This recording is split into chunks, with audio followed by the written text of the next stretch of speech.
lovely sound. Oh, I miss you so much. Do you remember the very first time you heard the internet? Not saw it, but heard it. For me, it was kind of like those little kids out there. I was 9 years old and I was sitting at the hallway of our childhood home and I was so excited to go and be next to that thing, the internet. It was just exciting. It was a new portal that opened and it didn't belong to anyone, not a government, not an institution. It belonged to whoever had the courage to just step right in. That moment never left me. And I think what I didn't have like the language to articulate back then was that the machine was not separate from me. It was made out of curiosity, my curiosity, human curiosity. I believe we're standing at the same portal again, right now. You see? It's that magical little portal. It's kind of like a little mystical new territory, except this time, this technology is called artificial intelligence. And the question isn't whether the portal is open. It's wide open. The question is, who decide what is on the other side? And we keep on asking how AI will change the world. How will it replace jobs, reshape relationships, rewire belonging? But you know what? After 11 years in working and building our own data and AI in Europe, I really believe we have been asking the wrong question. The more important question is, how does community shape AI? Who authored it? Because if you look carefully, a lot of fascinating and interesting things are happening. First of all, the Pope is making statements around how to use these artificial models and what is good and what is bad. The oldest institution in the Western world is actually issuing guidance on those models. Well, because AI has now entered every layer of human meaning making. Also, models are changing faster than babies need diapers. You go from Claude 2 to 3, and basically they just go again and again, and you just see them. You have no time to actually stay behind it. You really don't know what's come next. There's no slowdown. And those people that are building those models, they're also actually warning us, hey, take a step back. AI 2027 actually stated that we should maybe slow down. We shouldn't go as fast because soon the AI would be able to work without human intervention. But really, what is very interesting about all this is that while all of these official announcements are happening, all those institutions are talking about all those things, the real work, what really makes change, it happens at the back corridors. It happens in events. It happens in Slack channels, Discord channels, Telegram groups. When people are advising each other, hey, move to this tool because that is aligned more with our values, or don't use this later technology because it's really outdated. Just go and try and work something else out. It was actually like what really stunned to me was when OpenAI formed a partnership with Pentagon and there was a massive change in users. People moved from OpenAI to Claude because, hey, community acts. They don't wait for someone to tell them how to act. They don't wait for a regulator or an institution. They just do it based on what they think is right and what aligns with their values.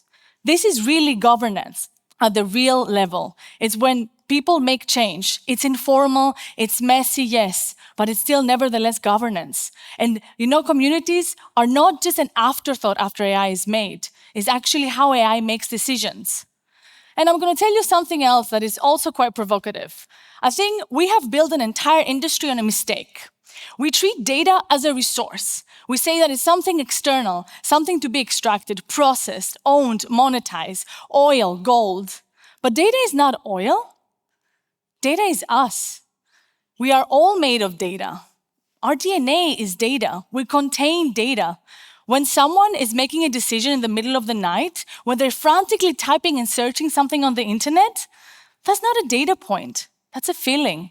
When a patient goes to the hospital because they need guidance to be provided in medical care, that is not another row in a database. That's a human being in pain.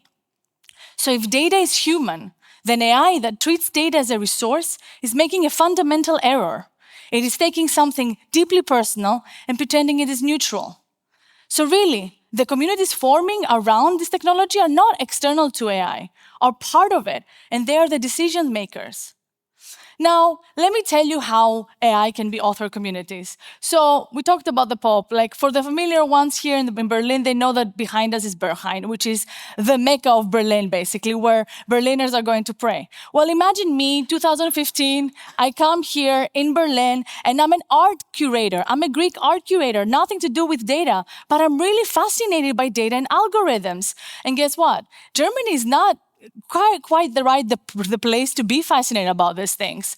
Germany has the strictest data protection rules in the world. Imagine that. Data makes people nervous here. So, perfect. Let's just do this is a community here. Let's just start the conversation here. It doesn't exist. Let's just keep it going. So I started building a community. A community to describe a generation of people that expected technology to work for them. The data natives, the fearless. And that is what I realized, that if communities are gonna author the future of AI, we need three things. One, we need understanding, not at a PhD level, at a human level, because jargon is just gatekeeping with Helvetica font. Two, we need awareness. We need to know that the tools that we're using have biases, and the biases are made out of the people who are making those tools. So design is very important. Three, we need spaces for disagreement. We need people that they don't agree with each other. But guess what? Safe spaces where people can actually come together and disagree on the same thing, where an activist can talk with a founder and actually try to figure out, okay, how is the way to do this? How is the way to build this? Because you know what? AI and anything doesn't come from consensus. Otherwise, we're just going to be a room full of Patagonia vests and ping pong tables and better snacks. But no, what we really want, is to progress and to evolve together. And now let me tell you the stress test. It's 2020. We are all familiar with that time that we lived online. Really, this is the time when we all just waited at home in front of a computer. And there I am again. It's 2 a.m. in the morning, and I see a spreadsheet fill out in real time. We've been asked to help organize, together with a lot of other communities, initiated by the European Commission, a hackathon and a matchathon to actually bring solutions to the table to combat COVID-19. It was again a crisis. And you know what? That was the amazing thing. There was no playbook. There was no budget. There was no one actually paid anyone to be there. No one asked anyone to be there. But yet, here we are. We are there trying to make this work. And out of what I've realized is that we weren't really building innovation. What we were building were bridges between people, between investors, potentially with startups, or people who wanted to form a team, finding engineers, an AI diagnostics tools trying to connect with a hospital. And then in real time, people just came together. They organized under like a same call, because people can come together when they have a purpose that is beyond themselves. That work was later actually published and as a blueprint by Springer academic book, because it was about co-creation, about a replicable model for how community-driven co-creation can work. And it did, and it can work again and again. And I think really we are standing at the moment where we need to really think about it this way. But I need to be honest. The forces that pushing against this. The economist Yanis Varoufakis is calling this that we're living through the techno-feudalism. Basically, very few people are owning the means that we're using. They are the landlords and the gatekeepers of our digital world. That means that everything that we do is just going upstream and we have no connection to it. Also, and it's quite sad, we are more connected than ever, yet more disconnected. There's a huge loneliness epidemic, and it's happening right now. There's so many tools to connect us, yet we cannot. But having said that, in every generation, in every time, there are forces against, right? And we are all inherited specific technologies to work with. So we need to make the most of it. AI basically can all still make this change. We can still make this change with AI as a community. We can still see how we can evolve together. That's the important bit. It's about us evolving with AI. It's not about us being left behind. It's about us taking control of this. The tools that they were supposed to connect us are optimized not for belonging, but for attention. Not for meaning, but for subtraction. And if this is the future of AI, it is the future I refuse to accept. And I don't think I'm the only one in the room who does. So it is our move, your move, That is exactly the principle I'm asking you and all of us to apply to AI. We are not spectators. Every tool we choose to use and refuse, every platform we give our attention, every person we put in the room, every community we join and co-create, those are all important messages that we send. Those are not passive acts. They are decisions about what AI becomes. And, of course, we could, for example, ask the question like, how can I use AI the best to benefit myself? And maybe you will create something useful. Maybe you'll become successful, the first solopreneur, billionaire. But hey, if you ask the question, how can I make AI to help each other? Then you will make something that lasts. Thank you very much.